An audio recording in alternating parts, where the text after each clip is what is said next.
Bismillah, alhamdulillah, salatu wassalamu ala rasulillah wa ala alihi wa sahbihi ajma'in. Amma ba'd, assalamualaikum warahmatullahi wabarakatuh. Madalas na kapag ang katanungan ay pangrelihiyon, ay marami sa mga tao ang hindi masisihan o hindi nasisihan o matanggap ang kasagutan sapagkat ito ay lumilihis sa kanilang mga pasariling nais, kagustuhan o mga nakagawian lalo na pagdating sa pagsamba. Isang halimbawa ay ang ating katanungan na bakit tayo nilikha ng Diyos. Hanggat hindi natin alam ang kasagutan sa katanungan na ito, ay walang direksyon ang mga ginagawa nating pagsamba.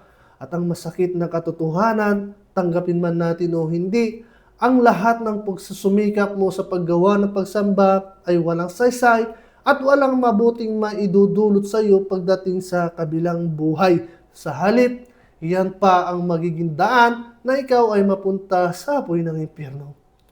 Ang pagsamba sa nag-iisang Diyos, Allah subhanahu wa ta'ala, ay siyang pinakamahalagang gawain natin dito sa mundo, sapagkat ito ang tanging dahilan kung bakit tayo nilikha ng Allah subhanahu wa ta'ala.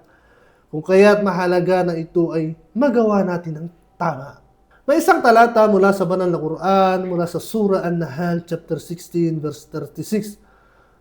Sinabi ng Allah subhanahu wa ta'ala, A'udhu billahi minash shaitanir rajim, وَلَقَدْ بَعَثْنَا فِي كُلِّ أُمَّةٍ رَسُولًا أَنِ اعْبُدُوا اللَّهَ وَاجْتَنِبُوا الطَّاغُوتَ.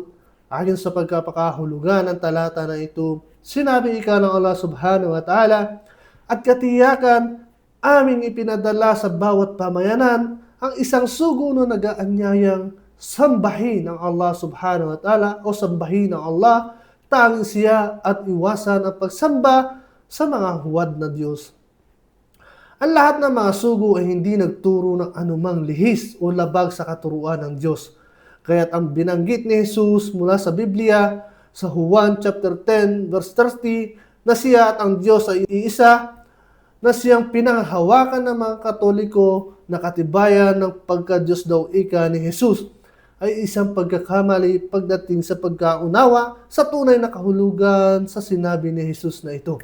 Sapagkat ang katotohanan, para mas ating maunawaan, ang lahat ng sugo at ang Diyos ay iisa, ngunit hindi sa literal na pagka-Diyos, kundi iisa sa isang mensahe na pagsamba lamang sa nag-iisang Diyos at hindi magtambal sa Kanya ng anupaman ng ibang Diyos.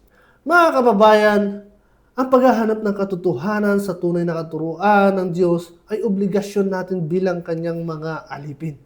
At ito ay kasama sa Kanyang mga pagsubok sa atin bilang tao. Binigyan tayo ng pribilehiyo na makapamili at magdesisyon para sa ating sarili, na siyang kahigitan natin sa lahat ng mga Kanyang nilikha.